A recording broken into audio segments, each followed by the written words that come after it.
I was avoiding doing this review because what the fuck?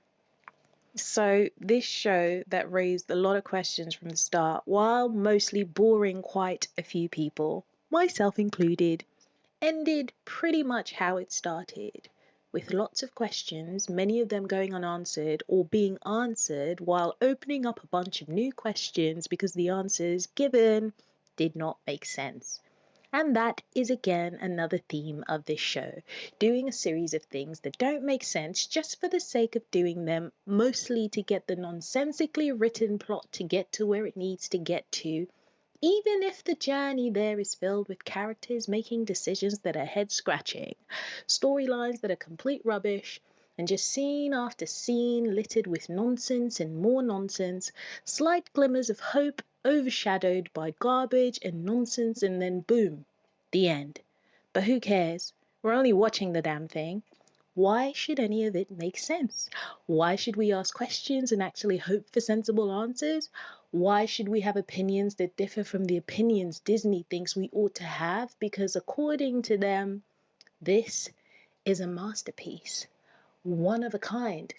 What the hell is this? This episode carries on from the previous Nothing episode, with Osha and the Sith guy engaging in what seems to be a bonding moment. Osha realizes she must go to her sister, who she has seen in a vision killing Sol on Brendok, where it all started. So they both head off to find May and Sol, each with their own agenda. Meanwhile, Sol concludes telling May the story of how he was involved in her mother's death. Something she witnessed, so I'm not sure why he needed to regale her with this tale, but whatever. Anyways, he informs her that he is taking her back to Brendok, where he will alert the Jedi to meet him there so he can prove the existence of the virgins. May manages to escape with the help of Basil for some reason that was never given. I guess when he heard the story of what Sol and the other Jedi did to her family, he decided to side with her and help her out? I don't know. This is just me guessing because we don't get told, and it makes even less sense because when they do arrive on the planet, the same Basil that helped her escape then helps the Jedi hunting for her track her down. Lord, they just do anything in this show. Anywho, everyone in this episode is heading for Brendok. Sol gets there after May, and Osha and Sith Guy arrive too. A fight breaks out with Sol and the Sith Guy, while May and Osha have a moment where May tries to convince her sister that all the atrocities that happened that fateful fire day were because of the Jedi.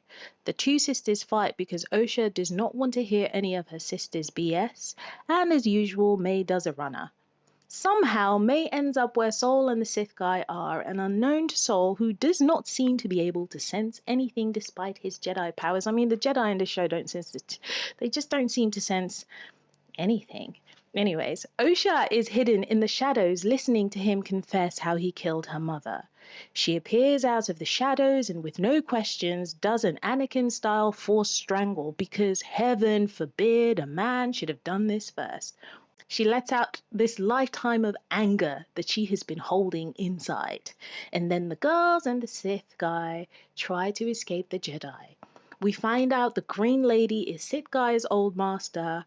Everyone runs through the woods, and then halfway to escaping, they decide that Osha should train with the Sith guy while May gets her memory wiped. Why? I have no idea why any of these decisions are being made, but who cares? It made sense to them, so that's what they went with. Anyway, to cut a long story short, Green Lady blames all the atrocities from the start of the episode to the end on Sol. Seeing as he's dead, he can't defend himself, and everyone else just falls in line with this narrative because, I don't know, I guess all the witnesses and people who were well aware that Sol could not possibly be the culprit were either on holiday or dead. Anyway, Green Lady then goes to a room and Yoda appears. I have a lot of questions, a lot of whys, but this video would go on forever if I started to list the many inconsistencies in this show. The power of many meant fuck all because all it took was one Jedi to end them all. May's motivations are still a mystery because she switched from minute to minute, so who knows? Why did Basil help May? Just to get her captured? Why did old young Jedi poison himself? What was so bad that he was living in that state just to drink the poison on command? Why did May and Osha's mother turn into that black mist when she had good intentions?